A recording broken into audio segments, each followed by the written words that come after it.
थोड़े पीछे हो जाओ यार, जरा तो धक्का दे, कहाँ है थोड़े। चलिए चलिए चलिए, क्या डिमांड्स मान ली गई है आपकी, जो डिमांड्स हैं? आज Himachal Pradesh pensioner joint front का एक प्रतिनिधि मंडल जो है, मेरी अध्यक्षता में माननीय मुख्यमंत्री से मिला।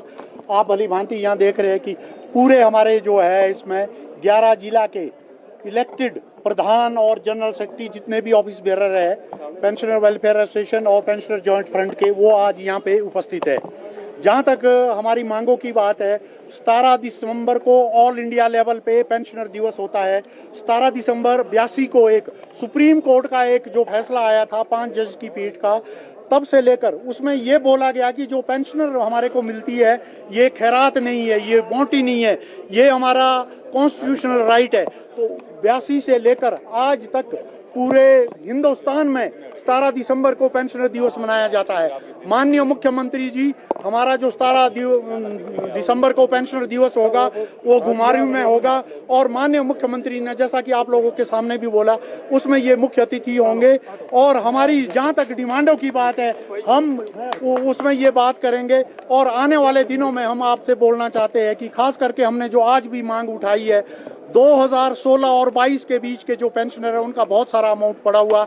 इसके बाद मेडिकल बिल जितने भी पेंडिंग है, आज माननीय मुख्यमंत्री ने बोल दिया कि 1 महीने के अंदर मेडिकल के जितने भी बिल है उसको भी जो हम क्लियर कर देंगे। इसके अलावा 70 साल के ऊपर के जितने भी पेंशनर है उनका 30% अभी ड्यू है। माननीय मुख्यमंत्री ने घोषणा की है कि मैं इसी फाइनेंशियल ईयर में उनको मैं क्लियर कर दूंगा।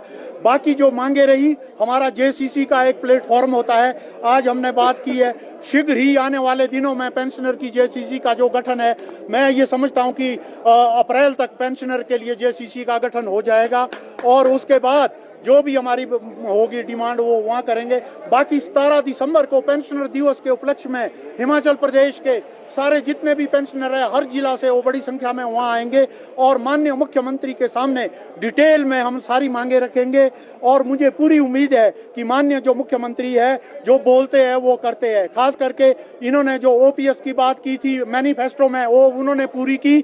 और उसके उपरांत पेंशनर का जो हमारा ये है, होता तो ये था कि जो भी गवर्नमेंट पावर में होती है, जब भी पे कमीशन की रिपोर्ट आती है वो तो देती, पर पिछली गवर्नमेंट माननीय जयराम ठाकुर जी की जो अध्यक्षता में थी या चीफ मिनिस्टर थे, उन्होंने सिर्फ हमारे को 50% जो है 6th पे कमीशन का एरियर दिया है, और सॉरी 50,000 दिया है। 20% की घोषणा की थी, उसमें राइडर ये लगा था कि 50,000 तक ही मिलेगा, इससे ऊपर नहीं मिलेगा। इसके अलावा जनवरी 22 में डीए की किस्त ड्यू थी, वो हमारे को नहीं मिली। जुलाई 22 में उस टाइम डीए की किस्त थी, वो नहीं मिली।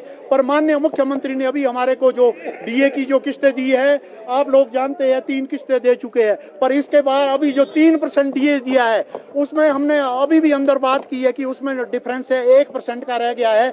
हमने माननीय मुख्यमंत्री से बात की है कि हमारा 4% ये बनता था, पर जो भी आपने 3% दिया है, 1% जो इसका डिफरेंस है वो भी दे। और आने वाले दिनों में डीए पर की हमारी 13% है वो ड्यू है, उसको भी दे। तो हमें पूरी उम्मीद है कि 17 दिसंबर को जितनी भी हमारी जो मांगे होगी माननीय मुख्यमंत्री के सामने हम रखेंगे। और हमारे को आने वाले दिनों में पूरी उम्मीद है कि पेंशनर, खास करके जो 2016 और 22 के बीच के जो पेंशनर है, उनको भी 6th पे कमीशन का जो एरियर है मिल जाएगा।